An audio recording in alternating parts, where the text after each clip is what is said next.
কংগ্রেস ও BJP হাত ধরে board গঠন, আদালত ও জেলা প্রশাসনের নির্দেশ অমান্য করে কাজ শুরুর অভিযোগ, ৫৯ লক্ষ টাকা আত্মসাতের ছক, ফাঁকা রেজলিউশনে সই করাতে চাপ ও হুমকির অভিযোগ সদস্যদের।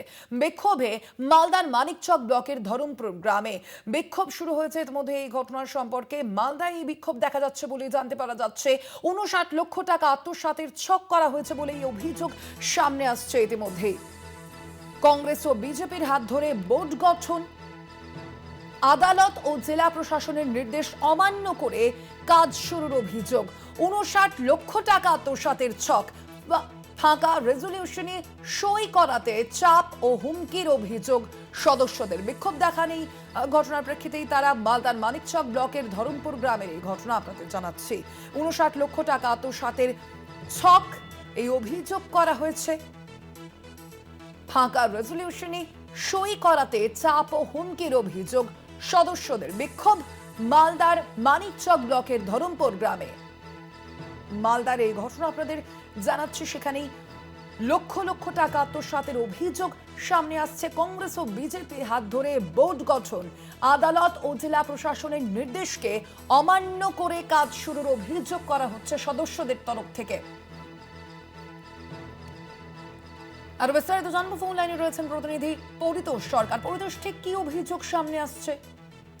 একদমই স্বর্ণালী, তোমাকে বলে রাখবো, এই কংগ্রেস এবং বিজেপি পরিচালিত যে পঞ্চায়েত, ধরমপুর পঞ্চায়েত, সেই পঞ্চায়েত কর্তৃপক্ষের বিরুদ্ধেই অভিযোগের আঙুল তুলেছে বিজেপির উপপ্রধান থেকে সদস্যরা।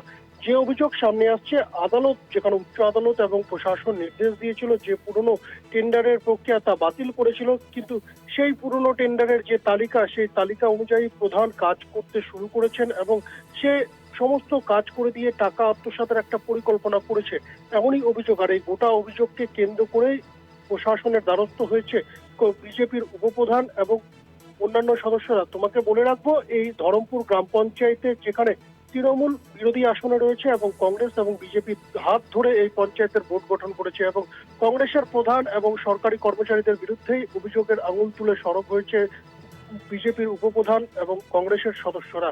গোটা পরিস্থিতিতে প্রায় ৫৯ লক্ষ টাকা, একটা বড় ধরনের টাকা আত্মসাৎ করে নেওয়ার একটা পরিকল্পনা নিয়েছে প্রধান, এবং এমনটাই অভিযোগ। আর গোটা ঘটনায় প্রশাসনে অভিযোগ দায়ের করেছেন এবং প্রশাসন ব্যবস্থা গ্রহণ করে কোনোভাবেই যাতে টেন্ডার প্রক্রিয়া না হয়, অবৈধভাবে যে তালিকা প্রধান নিজস্ব তালিকা তৈরি করেছে সেই তালিকায় যাতে কাজ না হয়, সেই জন্য সরব হয়েছে পঞ্চায়েতের উপপ্রধান থেকে শুরু করে সদস্যরা।